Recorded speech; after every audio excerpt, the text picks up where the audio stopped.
You've probably noticed it by now. The way certain rooms feel heavier than they used to. How conversations with people who didn't know them feel like they're happening behind glass. You're still here, still moving through your day. But there's this thin layer between you and everything else now, and it never quite goes away. Most people think this fades with time, that it's just part of moving on. But what if the thing that shifted when they died wasn't temporary? What if your brain rewired something permanent the moment it happened, and you've been walking around with a version of perception you didn't agree to? The morning after someone dies, you might wake up and reach for your phone the way you always do. You might make coffee, or skip it, or stand in the kitchen longer than usual without knowing why. You move through the same motions, but they don't settle. They don't land. And you begin to notice that the routines you've repeated 1,000 times now feel like you're performing them from a distance, watching yourself go through gestures that no longer fit the shape of your life. This isn't sadness yet. Not exactly.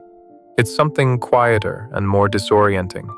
It's the feeling that the script you've been following, the one you never had to think about, has gone missing, and now every small action requires a decision you don't know how to make. The world keeps moving. Time keeps passing. But you are aware, in a way you've never been before, that something inside you has stopped, or paused, or shifted just enough that nothing feels synchronized anymore. You go outside and the street looks identical. The same cars, the same trees, the same hum of distant traffic. But it doesn't feel like your street. It feels like a place you're visiting, or remembering, or seeing through a layer of glass. You pass people who don't know what happened, and their faces are easy and open, and you feel a strange separation. Not resentment exactly, but a quiet awareness that you're no longer moving through the same world they are. They're in the world that makes sense. You're in the one that doesn't. And this is where the discomfort deepens. Because if you were to describe what's wrong, you couldn't. Nothing is broken. Nothing is missing from the street, or the sky, or the faces around you. Everything external is intact. So the shift must be internal. But that doesn't make it feel less real. It doesn't make the world feel less altered. And you begin to realize that perception itself, the thing you thought was neutral, the thing you thought simply was, has always been shaped by something more fragile than you understood. The mind doesn't experience the world directly. It organizes it. It builds patterns, anticipates repetition, anchors meaning to certain people, certain moments, certain expectations. And when someone is part of your life, really part of it, they become woven into that organization without you noticing. They become part of how you measure time, part of how you interpret what matters, part of the invisible structure that makes the world feel coherent. You don't think about this while they're here. You don't notice how much of your internal map is built around their presence, their voice, their future, their reactions to things. You don't notice because the map works. The world makes sense. You move through it without friction. But when they die, the map doesn't update cleanly. The mind keeps reaching for them in small, automatic ways. You think of something you want to tell them. You plan around a future that still includes them. You expect their response to something, or their opinion, or their shape in a room. And every time you reach, the absence meets you. Not once, not dramatically, but constantly. In tiny, recurring moments that add up to the feeling that the world itself has gone strange. This is why the world can feel unfamiliar without looking unfamiliar. Because the strangeness isn't in the objects or the places. It's in the scaffolding of meaning that held them together. And understanding this changes how you interpret what you're feeling. But we're not there yet. For now, you're in the gap.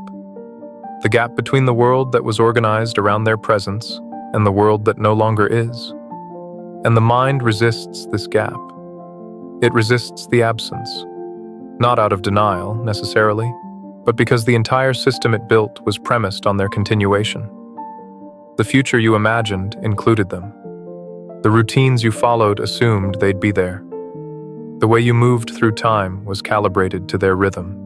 And now that rhythm is gone, and the mind keeps trying to sync to it anyway, keeps trying to complete the pattern, and every attempt ends in silence. This is what people mean when they say the world feels empty. Not that the world itself has emptied, but that the relational structure, the invisible architecture of connection and meaning, has collapsed in one direction, and everything else is still standing, still visible, but no longer held together the same way. You're surrounded by the same environment, but you're relating to it differently. And because you're relating to it differently, it feels different. Not metaphorically. Actually, you walk through a place you've been 100 times, and it doesn't feel like home. You hear a song that used to mean something, and it doesn't reach you the same way. You sit in a room that hasn't changed, and the air feels heavier or thinner or just off. And none of this is imagination. It's not weakness.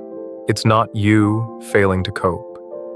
It's the mind realizing, slowly and uncomfortably, that the framework it relied on is no longer valid. And frameworks don't rebuild overnight. They don't rebuild on command. They rebuild through repetition, through small adjustments, through the slow, unglamorous process of encountering the world without that person and learning, against your will almost, that it still continues. This is the part no one tells you. They tell you about grief. They tell you about sadness, about loss, about missing someone. But they don't tell you about the disorientation. They don't tell you that the hardest part might not be the pain itself, but the way the pain makes the entire world feel like it's been translated into a language you only half understand. They don't tell you that you'll stand in your own kitchen and feel like a stranger, that you'll look at your own hands and wonder why they still move the same way when everything else has shifted. And yet, and this is the uncomfortable truth, the world does keep moving. Time does keep passing. The mind does begin, eventually, to reorganize. Not because you want it to, not because you've accepted anything, but because the mind is built to adapt, even when adaptation feels like betrayal. It begins to form new patterns, new routines, new ways of moving through time that don't require their presence as a reference point. And this process is not healing. Not in the way people use that word. It's adjustment. It's the slow, unwilling recognition that the absence is permanent, and that permanence requires a different kind of map. You don't wake up one day and feel better. You wake up one day and realize you didn't reach for them as many times. You didn't expect their voice as often. You moved through a moment without the automatic reflex of wanting to share it with them. And this realization doesn't bring relief. It brings a different kind of ache, because part of you wants to keep reaching. Part of you wants the world to stay unfamiliar, because familiarity without them feels like forgetting. And you're caught between the exhaustion of living in a world that no longer makes sense and the resistance to letting it make sense again. Because making sense means accepting that they're not part of it anymore. But here's what's true. The world feeling different doesn't mean you're doing grief wrong. It doesn't mean you're stuck or broken or unable to move forward. It means your mind is doing exactly what it's built to do, reorganizing perception around a new reality. And that process is slow and uncomfortable and often invisible to everyone around you. But it's not failure. It's not weakness. It's the mind encountering the limits of the structure it built and learning, gradually, to build a different one. The world didn't become empty. Your relationship to it changed. And that change is so deep, so foundational, that it feels like the world itself shifted. But what shifted was the lens, the architecture of meaning, the invisible grid that turned raw experience into something coherent. And now you're standing in the same environment, but the grid is different. The anchors are gone. And you're learning, whether you want to or not, how to move through a world that no longer organizes itself around their presence. This doesn't mean they disappear. It doesn't mean you stop carrying them. But it means the way you carry them changes.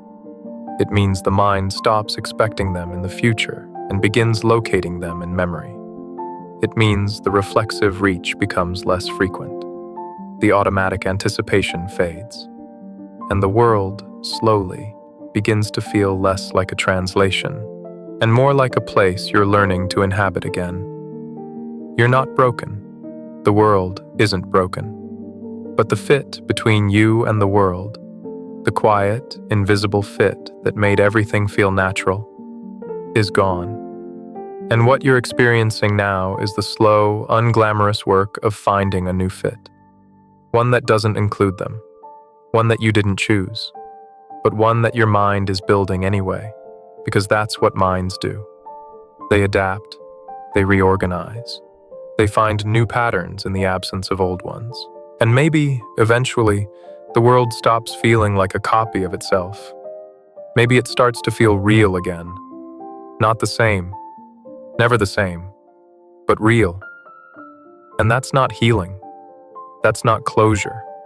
That's just the quiet recognition that perception can shift and shift again. And that the strangeness you're feeling now isn't permanent, even though the absence is.